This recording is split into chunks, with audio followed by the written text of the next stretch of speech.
사무엘 바게트가 쓴 고도를 기다리며 라는 그런 희극 작품이 있는데, 이 고도를 기다리며 하는 것이 처음에는 저는 사람 고도 무슨 뜻인지 했는데, 이게 보니까 그게 뭐 어떤 인물이에요. 어떤 인물인데 코토스라는 건데, 불어 발음으로 그렇게 하는데, 이 인물을 기다리며라는 그런 희극이 있습니다. 거기에 보면은 이제 4명의 인물이 나오는데, 그 중에 한 명이 에스트라공이라는 사람하고 블라디미르 사이에 뭐 대화가 이제 재미가 있는데, 이 에스트라공이라는 사람이 한 말이 참 유명합니다. 무슨 말이냐면은 아무것도 일어나지 않는다, 아무도 오지 않는다, 아무도 가지 않는다, 참 끔찍하다, 이런 말을 하면서 그의 인생을 이야기하는 게, 실존적인 인생을 이야기하는 거죠. 그러면서 우리는 늘 뭔가를 찾아내서 우리가 살아있다는 느낌을 갖게 만들지. 그리고 나서 이제 2막에 가면은 블라디미르가 여자들은 무덤 위에 앉아 난산을 하는 거지, 태양은 잠시 반짝이다가 이내 다시 밤이 되는 거라고 그렇게 이야기합니다. 그러면서 이제 나중에 두 사람이 앉아가지고 무슨 이야기 하냐면은, 자 그럼 갈까, 그렇게 하니까 그 에스라공이 가자 하지만은 저 두 사람이 움직이지 않고 저렇게 앉아있는 모습으로 막이 내립니다. 이 사람들이 고도를 기다리지만은 그 고도가 무엇인지조차 파악할 수 없고 그냥 매일을 기다리며 살아가는 존재이고, 두 사람 티격태격하고 쓸데없는 말을 짓거리고 살아가는 그 모습 속에 인간의 실존적인 삶을 풍자하는 그런 내용입니다. 그리고 끝내 두 사람 헤어져야 하지만은 헤어지지 않고 또 의지한 채로 막연한 그 무엇을 기다리며 살아가는 모습을 보여주고 있습니다. 기독교인들이 바라는 것도 이와 같을까요? 대상도 분명하지 않고 그냥 그렇게 했으면 좋겠다는 마음을 가지고 티격태격하며 서로 떨어지지 못하고 우왕좌왕하며 살지만, 또 누구를 기다리는데 기다려도 오늘은 오지 않습니다, 내일 또 와서 오지 않습니다, 그런 이야기를 듣는 것 같이 그렇게 우리가 살아가는 것인가, 그런 생각을 해보게 되죠. 아니면 정말 교회는 이 고도라는 막연한 인물이 아니라 실제로 이 땅에 오시는 분, 정말 이 땅에 오셔서 우리와 함께 삶을 살아가시는 그분을 우리가 기다리는 것인가 라는 것을 생각하면서 오늘 말씀을 좀 살펴보려고 합니다. 예수님께서 이 문화 비유를 통해 주시는 그 메시지의 배경을 성경이 밝혀주죠. 사람들이 예수님 말씀을 듣고 있었잖아요. 듣고 있다가 마음에 굉장히 흥분이 일어나기 시작하면서 하나님의 나라가 금방 일어날 것을 기대하는 모습을 예수님이 파악하셨어요. 제자들과 그를 따르는 사람들이 마음이 막 급해진 겁니다. 곧 하나님의 나라가 이 땅에 임할 것이다, 이제 드디어 예수님께서 그 나라를 여기에 오게 할 것이다, 막 이런 기대치가 그 마음에 충만했던 거죠. 그러나 예수님이 생각하는 시간표는 그게 아니었거든요. 아직은 완수해야 될 사명이 있었던 겁니다. 또 전개되고 진행될 일들이 기다리고 있었던 겁니다. 우리가 이 말건대로 예수님이 이제 예루살렘에 올라가셔서 잡히시고 십자가에 죽으시고 장사 지낸 바 되신 뒤에 다시 살아나셔서 40일간 세상에 계시잖아요. 그리고 이제 하늘로 올라가시고, 하늘로 올라가신 뒤에 아버지로부터 성령을 받아서 세상에 보내시고, 세상의 증인들을 통해 성령님께서 복음을 전하고 각처에 교회를 세우고, 그래서 온 땅에 복음이 전해지고, 그리고 예수님이 다시 오시는 겁니다. 이 긴 과정이 있는데 제자들은 그렇게 생각하지 아니하고 지금 하나님 나라가 오실 것이다, 예수님이 지금 죽으러 가시고 예수님을 통해서 메시지를 듣고 보니까 지금 뭔가가 막 일어날 것 같은 느낌 막 일어나는 거예요. 삭개오가 변한 역사를 보고 더 흥분했는지 모르겠어요. 아무튼 그렇게 해서 긴박해지는 하나님 나라에 대한 기대치가 상승할 때 예수님께서 그들에게 차분하게 앞으로 어떻게 살아야 할 것인지를 말씀해 주는 거죠. 이 하나님 나라의 임재, 하나님 나라가 이 땅에 성취될 것이라는 그 기대는 예수를 만난 제자들에게 이미 확고하게 자리 잡았잖아요. 이게 시기가 문제인 겁니다. 일반 유대인들은 예수가 아닌 다른 메시아가 그렇게 할 것이라고 생각하지만 예수님의 제자들은 예수님이 하나님 나라 이 땅에 오게 할 것이라는 확신을 갖고 있었는데 그 시가 좀 빨리 당겨졌으면 좋겠다는 이런 기대를 갖고 있는 거죠. 그래서 예수님이 죽으셨다가 다시 살아나셨을 때 이 사람들이 그 자기의 속내를 다시 한번 드러내지 않습니까? 이스라엘 나라를 회복하심이 지금입니다. 왜? 예수님 죽으셨다가 살아났잖아요. 얼마나 놀라운 일입니까? 그러니까 지금입니까? 라고 묻는 거예요. 그만큼 이 사람들 마음에 그런 깊은 관심을 가졌어요. 그런데 예수님은 구속사의 전개 과정상 아니거든요. 아직 이 사람들이 이 땅에 살아야 될 많은 삶의 시간이 있는 겁니다. 그래서 예수님께서 이 사람들에게 앞으로 살아날 그 시간을 위해서 말씀을 주는 거죠. 자, 예수님이 비유를 들었을 때 그 비유 가운데 이미 유대인들이 수십 년 전에 경험했던 한 가지 사건과 연결하면서 메시지를 줍니다. 그게 뭐냐면 요세푸스의 유대인 전쟁사와 그 고대사에 보면은 그 기록이 나오는데 그 당시에 로마가 그 지역을 다스렸잖아요. 로마 황제에게 그 지역을 다스리는 그 지역의 왕권을 받는 문제가 있었는데 유대인에게 유대인의 왕을 세우는 이걸 허락을 받아야 돼요. 허락을 받기 위해서 이제 로마 정부의 알켈라오는 사람이 허락을 받기 위해서 떠납니다. 떠나는데 유대인들이 이 사람은 절대로 우리의 왕이 되면 안 된다. 이 사람이 왕이 된 일은 절대로 허용해서는 안 돼. 왜냐? 우리 동족을 3,000명이나 죽인 사람이다. 그래서 자기도 반대하고 또 그래서 그 반대 청원을 올린 사람 50명의 대표단을 묶어가지고 로마로 파송하고 또 로마에 있는 그 현지 주민 8,000여 명이 같이 합세를 해가지고 뭐 한국식으로 제가 표현을 하자면 전하 부당하옵나이다 이렇게 막 상소를 올린 거예요. 그러니까 로마 황제가 이 친구는 정치 반대가 심하구나 라고 해서 그 지역에 성경에 보면 아켈라오 이렇게 있잖아요. 그 인물을 지역의 분봉왕 한 지역의 뭐 미국 전체로 말하면 한 주에 혹은 뭐 카운티 정부의 책임자 정도로 그렇게 임무를 맡깁니다. 그리고 이 사람이 계속 폭정이 되자 나중에는 프랑스 지방에 유해를 보내버려요.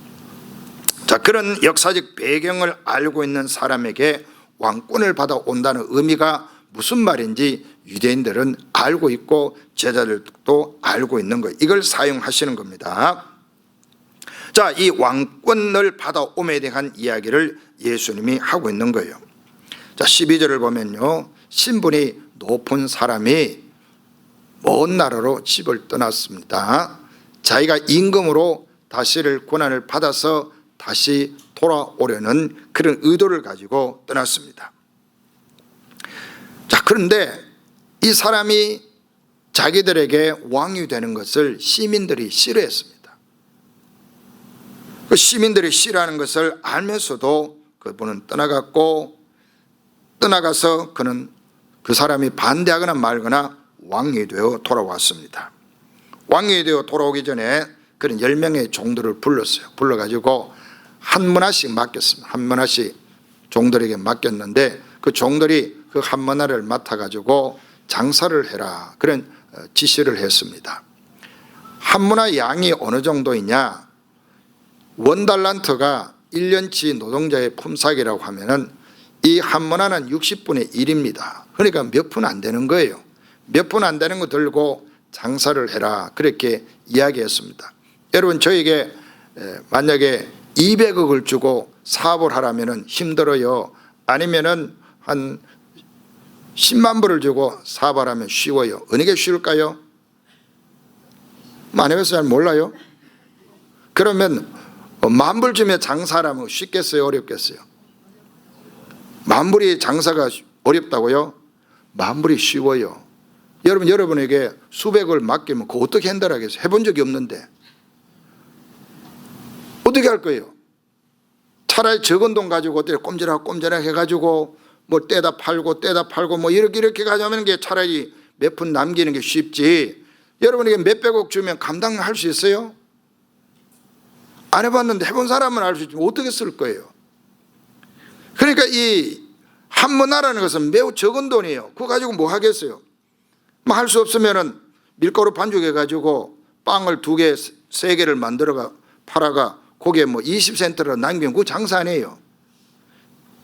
이게 쉬워요? 큰 걸 맡겨가지고 말아먹는 게 쉬워요? 참 어렵네요. 이해시키기 어렵네요.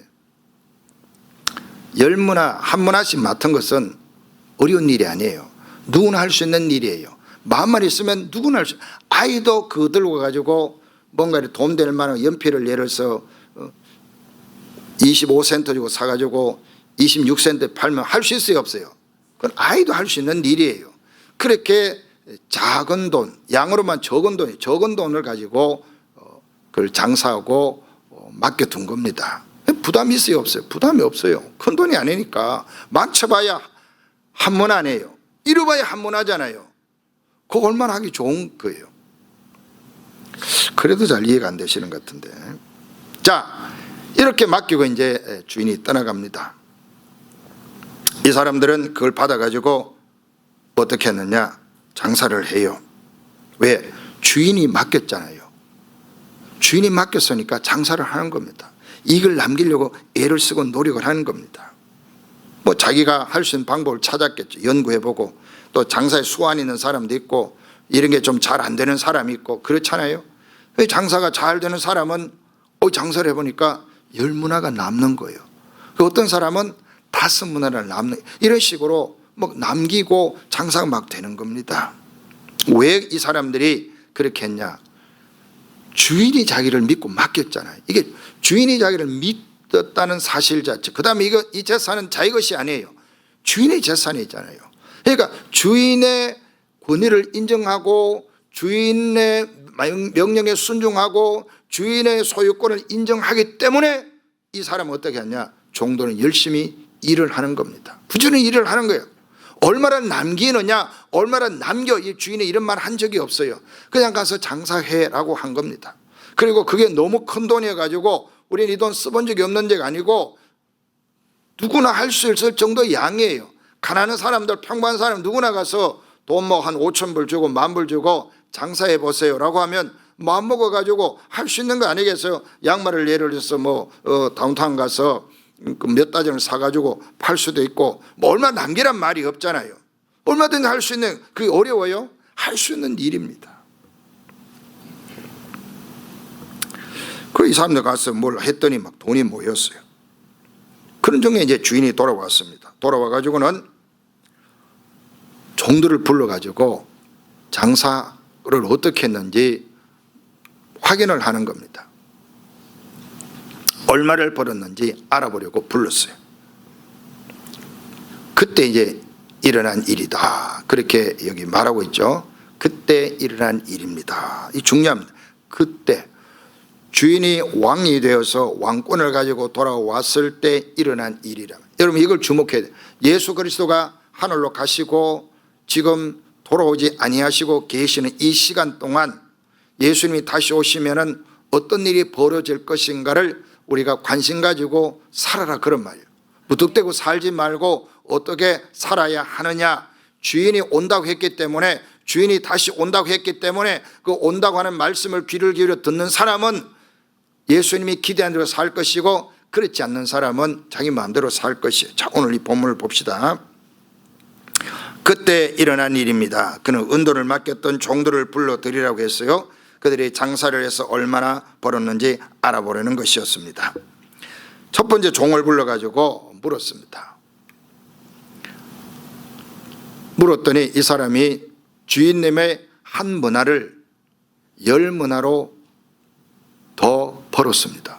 와, 10문화를 더 벌었어요. 10문화를 더 벌었다. 10문화라고 하는 이 단위는 얼마 안 되는 거예요. 한 달란트 60분의 1이니까 그건 뭐 얼마 안 되는 양입니다. 그렇지만 10문화를 더 벌었다라고 하는 이 고백 속에 담겨있는 그 사람의 중심을 주인은 파악한 거예요. 그럼 뭐겠어요? 얘는 내 말을 인정하는구나.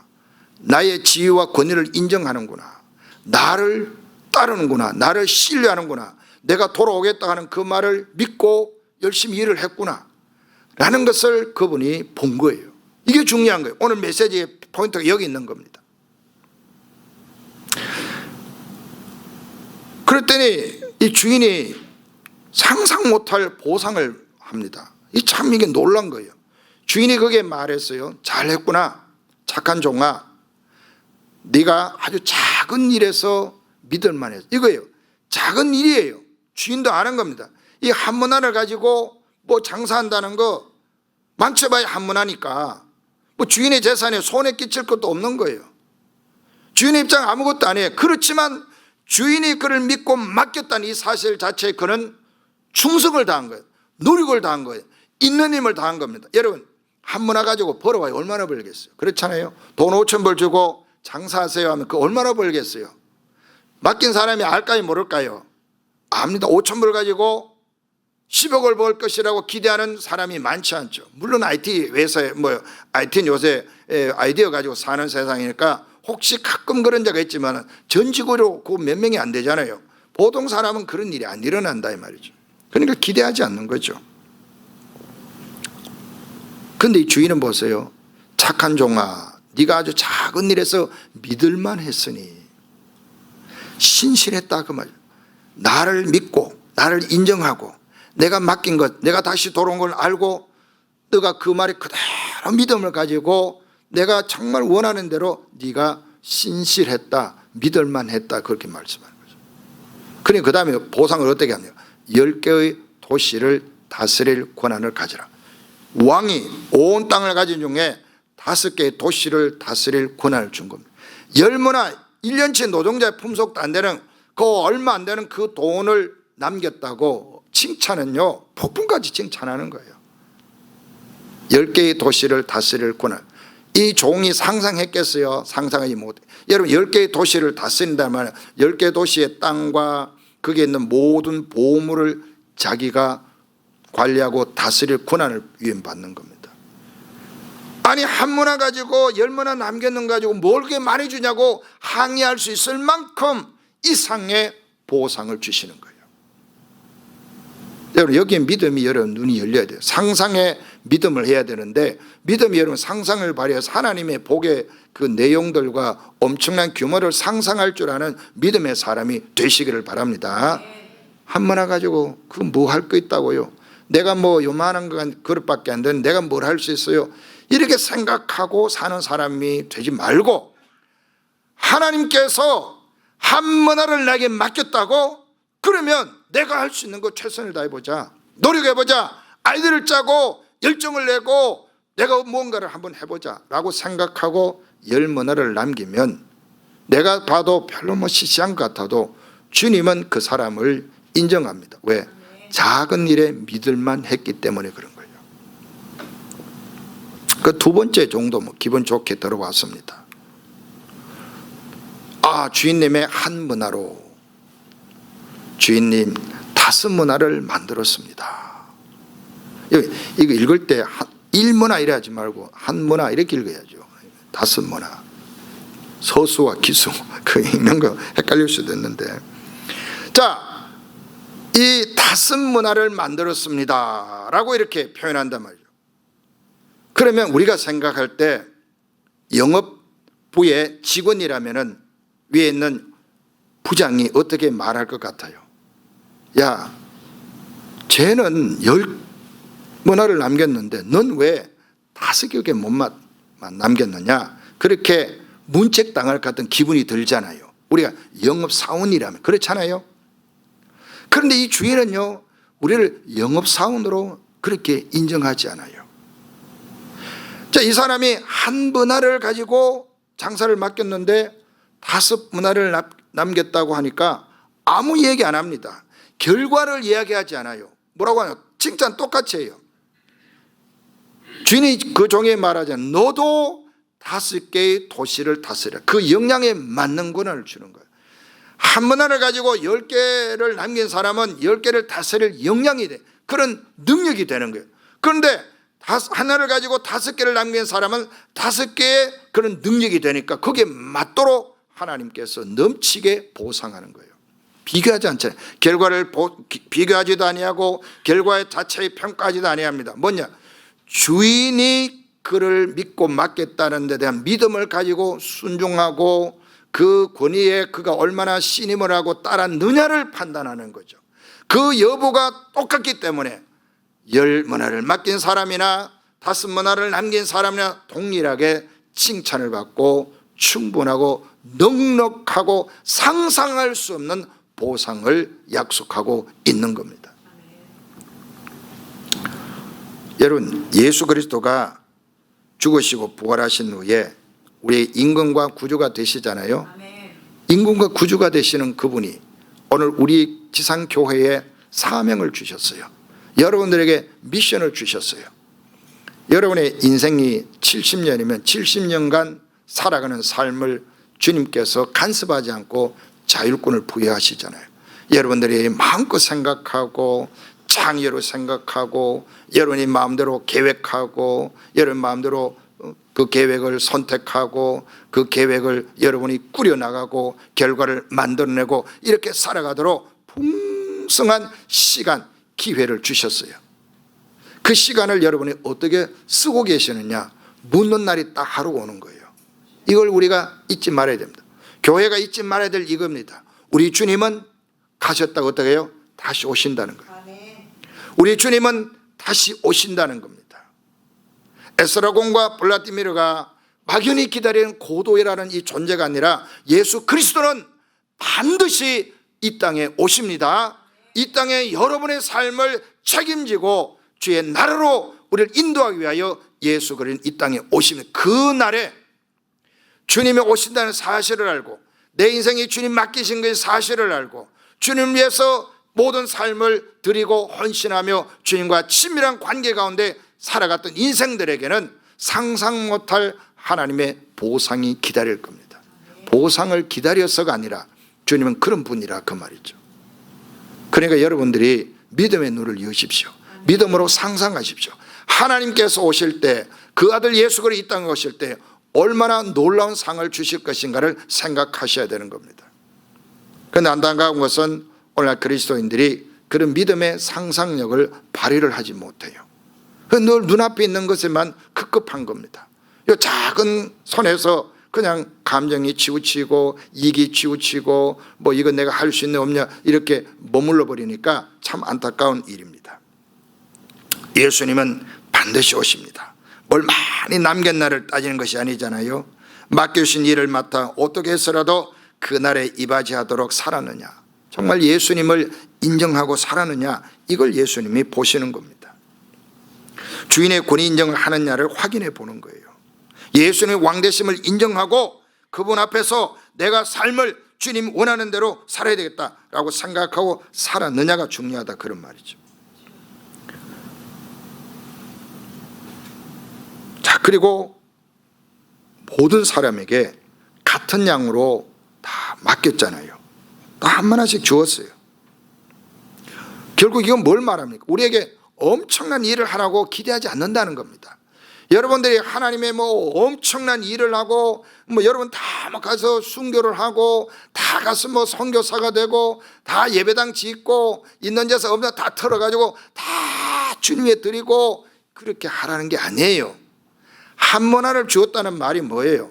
평범하게 일상 가운데 살아갈 수 있는 평범한 삶의 목도를 우리에게 주셨는데 그 가지고 알콩달콩하게 살고 즐겨 살고 살아가면서 주님이 우리의 맡긴 사명을 감당하는 겁니다. 그게 가정을 잘 돌보는 일이고 선한 삶을 사는 것이고 하나님 나라의 복음을 위해서 여러분 시간과 재능과 물질을 쓸 줄 알고 주의 사랑을 위해서 그리스도 교회를 위해서 여러분이 할 수 있는 것들을 기부하고 기여할 수 있는 그런 삶을 살아가는 거예요.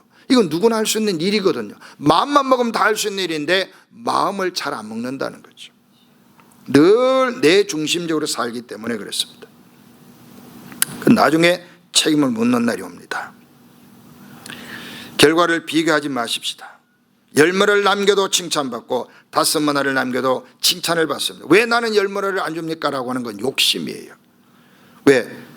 한 문화를 가지고 5문화를 남겼는데 5고을을 다스리는 권세를 주었는데 그 욕심 부릴 일이 아니잖아요.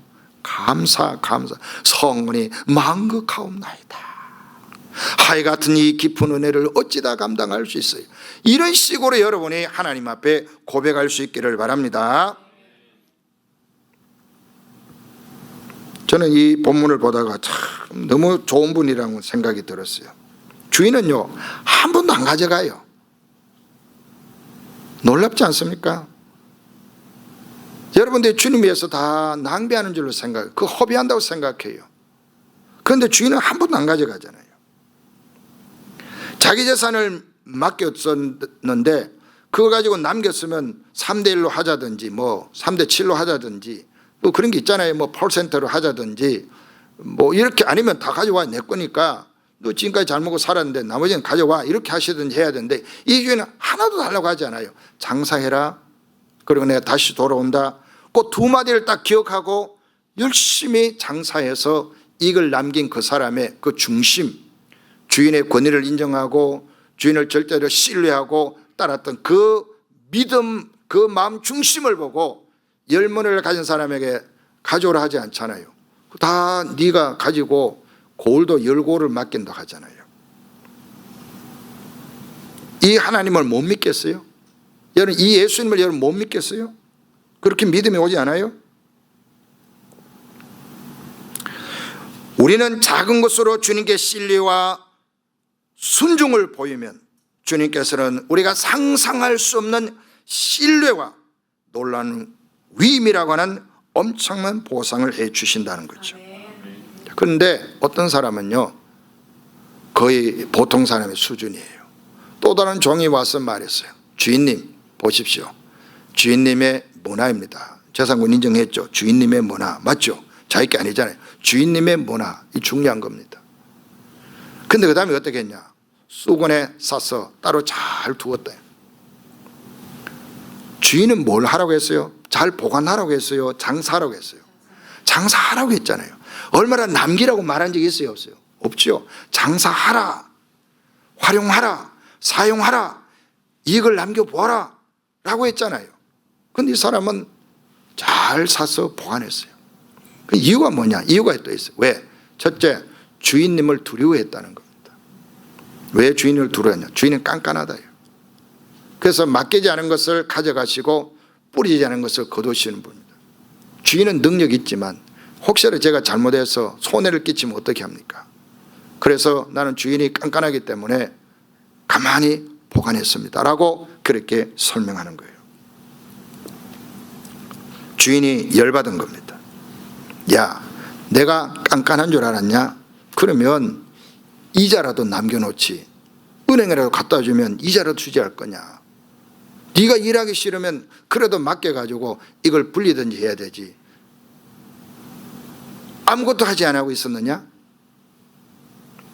이게 뭔 말이냐? 일을 하지 않았다는 문제가 아니고 뭐예요? 주인의 권위를 인정하지 않았다는 거예요. 주인의 말에 순종하지 않았다는 거예요. 왜? 자기 생각이 옳다고 믿었거든요.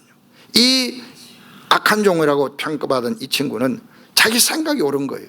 내가 생각하기에 주인은 만약에 재산을 줄이면 혼낼 것이다. 그래 차라리 본전이라도 돌려드리자 라고 하는 식으로 아무것도 주인을 위해서 한 게 없어요. 그러니까 일을 하지 않음이 문제가 아닙니다. 다시 한번 기억해야 됩니다. 일을 하지 않았다는 것이 문제가 아니고 주인의 권위 인정을 하지 않은 거예요. 주인에게 순종할 마음이 없는 거예요. 자기 판단이 주인이에요. 자기 생각이 자기에게 주인이에요. 자기가 보기에 옳은 방식을 끝까지 고집하는 거예요. 꼼짝하지 않는 겁니다. 그래서 주인이 내가 맡겼는데 맡긴 걸 네가 하기 싫으면 남에게라도 맡겨가 이익이라도 남겨야 내 걸 찾을 거 아니냐 그렇게 말하죠. 그래서 마지막 뭐라고 말합니까? 악한 종이라 하잖아요. 이 악한 종아 하나님이 보시기에 악한 거죠.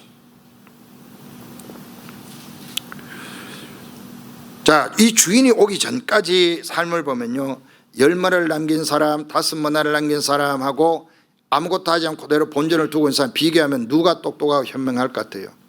주인이 안 옵니다. 올지 않을지 몰라요. 그러면은 10문 하나 5문을 남긴 사람, 그 사람이 바보 같죠. 어리석죠. 주인이 안 오니까 주인이 또 와서 혼낼 수도 있으니까 난 가만두었어. 괜히 잘못 만졌다가 손에 끼치면 어떡해? 나는 안 할 거야 라는 사람이 옳아 보였습니다. 그런데 주인이 와서 보니까 판이 완전히 뒤바뀌잖아요. 주인이요, 아무것도 하지 않고 가만히 둔 사람 끝까지 빼앗아가지고 10문을 남긴 사람이 그걸 덤으로 그저 주워버립니다. 사람들이 깜짝 놀랐어요. 저 사람 이미 10문나 있는데요. 그러면 예수님 말씀하잖아요. 있는 사람 더 가져간다. 이게 하나님 나라의 원리라는 거죠. 하나님 나라에는요, 주님 나라를 위해서 더 헌신하면 하나님 더 할 수 있는 많은 기회와 능력을 부여해 줍니다. 이걸 자기 것으로 착각하는 순간 위험에 빠지게 되지만, 내 것이라고 착각하지 않고 주님의 것이라고 인정하면 주님이 더 큰 걸 위임하시잖아요. 더 큰 걸 맡기잖아요. 여러분이 살아가는 삶에 어떤 직업이나 여러분의 영향력이 어떠한 상관없이 하나님 나라를 향해서 꿈을 가지고 헌신해 보세요. 하나님이 상상할 수 없는 그런 것들로 채워주는 역사가 일어나는 겁니다.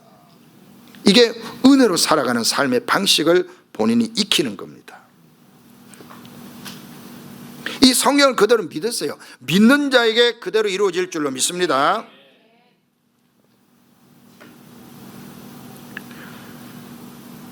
자, 이 주님을 거부했던 사람에게 말이죠, 엄중한 심판이 있잖아요.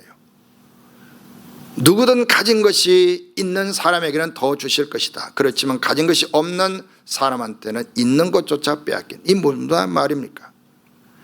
주님의 권위를 인정하고 순종하고 헌신하는 사람에게는 주님께서 계속 더해주지만, 그걸 게으르고 악한 사람이 되고 주인 탓만 하고 그렇게 앉아있으면 그 있는 거 다 빼앗, 왜? 낭비하잖아요. 그걸 다 낭비할 건데 뭐로 맡기겠어요? 다 빼앗는단 말이에요. 주님을 거부하고 무시하고 자기 욕심대로 늘 자기가 옳다고 믿는 대로 살아온 사람에게 엄중한 심판이 거두어지는데, 이 심판은요, 긍휼과 자비가 거두어지는 거예요. 이 나의 이 원수들을 이렇게 말하죠. 악한 종아, 나의 원수들을, 그리고 내 앞에서 그들을 사정없이 죽이라. 이 심판 언어입니다.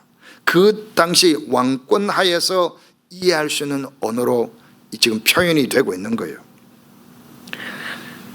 오늘 우리가 이 본문에서 깨달아야 될 게 뭡니까? 이제 말씀을 정리합니다. 우리 삶의 통치권이 주님께 있다는 거예요. 여러분에게 예수 그리스도가 주인이 되시기를 바랍니다. 예수 그리스도가 왕이시기를 바랍니다. 왕이 여러분의 기회를 준 거예요. 여러분에게 맡겨주신 겁니다. 이거 가지고 여러분이 자율로 주님을 섬기십시오.